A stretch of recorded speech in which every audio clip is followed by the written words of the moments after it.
Nous sommes en direct avec Sonia Dridi de Washington, de la Maison Blanche même précisément. Sonia, merci infiniment d'être avec nous ce soir.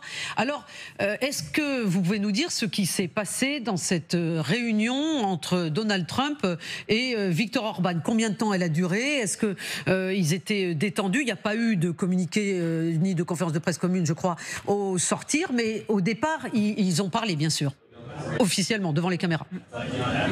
Oui, c'était tout à fait, c'était en effet une atmosphère très détendue, très cordiale. On a bien senti que le Premier ministre hongrois était venu amadouer un peu plus Donald Trump. D'ailleurs, il a commencé cette rencontre en critiquant fortement l'administration Biden, ce qui a beaucoup plu à Donald Trump. Viktor Orban a aussi beaucoup parlé de ce nouvel âge d'or, comme il dit, entre la Hongrie et les États-Unis. Et d'ailleurs, il y avait, pour l'accompagner, des médias plutôt pro-gouvernementaux, et donc il a eu des questions plutôt favorables à sa politique. Il en a profité pour se plaindre auprès de Donald Trump des sanctions imposées par l'Union européenne contre la Hongrie, ce à quoi Donald Trump a répondu que l'Union européenne devrait respecter le leader hongrois, car selon lui, il a raison sur l'immigration. Donc on connaissait la proximité idéologique entre les deux hommes, et cela a été vraiment souligné pendant cette rencontre, et qui a été, on l'a appris il y a peu, plutôt fructueuse donc pour le comté hongrois.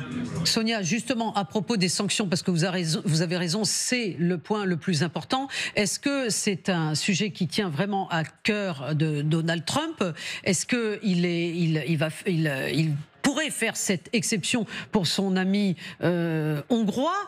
Est-ce que les sanctions, c'est véritablement ce qui, aujourd'hui, dans la tête de Donald Trump, permet de faire la différence par rapport à Vladimir Poutine, pour tenter de débloquer la situation? Oui, c'est un sujet qui tient à cœur à Donald Trump, puisque finalement, enfin, après des mois, il a imposé des sanctions contre la Russie, notamment sous la pression du Congrès. Mais on a senti dès le début de cette rencontre avec le leader hongrois, qu'il était prêt à se montrer plutôt indulgent avec son ami, qui d'ailleurs n'a pas cessé de le flatter pendant cette rencontre. Et donc Donald Trump, très tôt, pendant cette réunion, a dit que finalement c'était quand même compliqué pour la Hongrie excusez-moi, j'ai le retour, je vais retirer le retour. C'était compliqué pour la Hongrie de faire venir du pétrole d'autres régions, du pétrole et du gaz, que ce pays était dans une situation particulière parce qu'il n'y avait pas de port, de mer, et que donc il réfléchissait à cette exemption. Alors, je n'ai pas encore eu une confirmation de la Maison Blanche. J'ai demandé une confirmation au bureau presse. Pour l'instant, on n'a pas eu de confirmation, mais cela semble être le cas.